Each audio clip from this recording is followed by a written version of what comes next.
اللہ تبارک و تعالی نے نماز پڑھنے والوں کی فضیلت کو یا یوں کہہ لیں کہ ان کے وصف کو قرآن مجید فرقان حمید میں بیان فرمایا اور یہ واضح کر دیا کہ قرآن مجید فرقان حمید یہ وہ کتاب ہے جس میں کسی شک اور شبے کو گنجائش نہیں، اور یہ جو کتاب ہے اس میں متقین کے لیے یعنی اللہ سے ڈر رکھنے والوں کے لیے ہدایت ہے۔ اور پھر متقین کے جو اوصاف ذکر کیے گئے ان میں پہلا وصف یہ بیان کیا گیا الذین یؤمنون بالغیب، کہ ایمان والے جو اہل تقوی ہیں یہ وہ لوگ ہیں جو بن دیکھے ایمان لے آتے ہیں۔ اور اس کے بعد فرمایا وَيُقِيمُونَ الصَّلَاةَ وَمِمَّا رَزَقْنَاهُمْ يُنْفِقُونَ، اور نماز کو قائم رکھیں، ہماری دی ہوئی روزی میں سے ہماری راہ میں یہ اٹھائیں، یعنی ہماری راہ میں خرچ کریں۔ اور اسی طرح نماز کی فضیلت کے حوالے سے اللہ تبارک و تعالی ارشاد فرماتا ہے وَأَقِيمُوا الصَّلَاةَ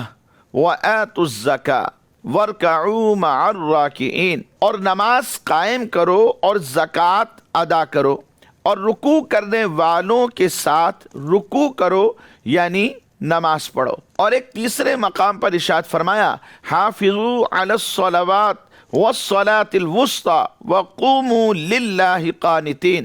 نگہبانی کرو سب نمازوں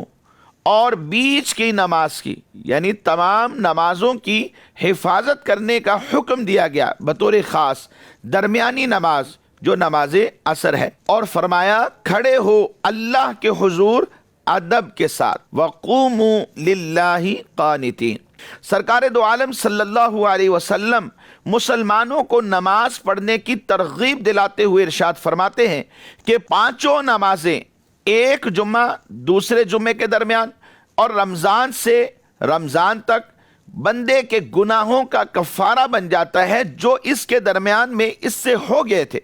بشرطے کہ یہ کبیرہ گناہوں سے بچتا رہے۔ اس لیے نماز فجر اور ظہر اور عصر اور مغرب اور عشاء، پھر عشاء اور فجر، بیچ میں جو بھی گناہ سرزد ہوئے کبیرہ گناہوں سے بچتا رہا تو اللہ رب العزت ان نمازوں کی برکت سے اپنے اس بندے کے گناہ معاف فرما دیتا ہے۔ اس لیے مدنی چینل کے ناظرین، ہمیں نمازوں کی حفاظت کرنی اور جیسی نماز پڑھنے کا حق ہے